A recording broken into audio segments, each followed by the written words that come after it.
ಎಲ್ಲಿ ಕಳಿಸಿದಿಬೆ? ಏನ್ ತರಾಕ್ ಹೇಳ್ದಿ? ಇನ್ನೊಂದು ಬೇರು. ಬ್ಯಾಡ್ಬೇ ಬ್ಯಾಡ. ಹೆದ್ರೆ ಬೇಡ ಮಗಳ, ಈ ಸಲದ್ದು ದೊಡ್ಡ ಬೇರು. ಅಪ್ಪನ ಹಿಡಿದಿರೋ ಜಕ್ಕಣಿನ ಓಡ್ಸಕ್ಕ ಇದ ಮದ್ದು. ಇದನ್ನ ಹಾಕ್ ನೋಡು. ಮತ್ತಿನ ಗುಣದಿಂದ ಮುದ್ದಿಲೆ ಮನ್ಯಾಗ ಇರ್ತಾನ ನಿನ ಗಂಡ. ನನ್ಗ್ಯಾಕೋ ಎದೆ ಡವ್ ಕೊಡ್ತಾ ಇದ್ಬೆ. ಆ ಸಣ್ಣ ಬೇರ್ ಹಾಕಿದ್ದಕ್ಕ ಹಂಗಾತು. ಇನ್ನು ದೊಡ್ಡ ಬೇರ್ ಹಾಕಿದ್ರ ಬೇಡ. ಮಗಳ ಮಗಳ, ನಾನು ಹೇಳ್ದಂಗ್ ಕೇಳು. ಏನು ಆಗೋದಿಲ್ಲ, ನಿನ್ ಒಳ್ಳೇದಕ್ಕ ಎಲ್ಲ. ಈ ಬೇರು ಅಂತಿಂಥ ಬೇರಲ್ಲ. ಮಹಾತ್ಮರು ಸಂತರು ಹರಿಸಿಕೊಟ್ಟಂಥ ಬೇರಿದು. ಬಹಳ ಹಿಂದಕ್ಕಿನ ಮಾತಿದು.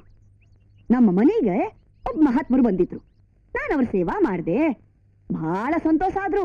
ಆಮೇಲೆ ಹೋಗೋ ಮುಂದ ಜೋಳಿಗೆಯಿಂದ 3 ಬೇರು ತುಂಡು ತೆಗೆದು ನೀ ಬಯಸಿದ ಹುಡುಗ ಹಾಲಾಗ ಹಾಕಿ ಇದನ್ನ ಕೊಡು ಅಂದ್ರು. ನಾನು ನೋಡೇ ಬಿಡೋಣ ಅಂತ ಬೇರ್ನ ಹಾಲಾಗ ತೆಗೆದು ನಮ್ಮ ಸಂಬಂಧಿಕರ ಹುಡುಗ ಒಬ್ಬಗ ಕೊಟ್ಟೆ ನೋಡು.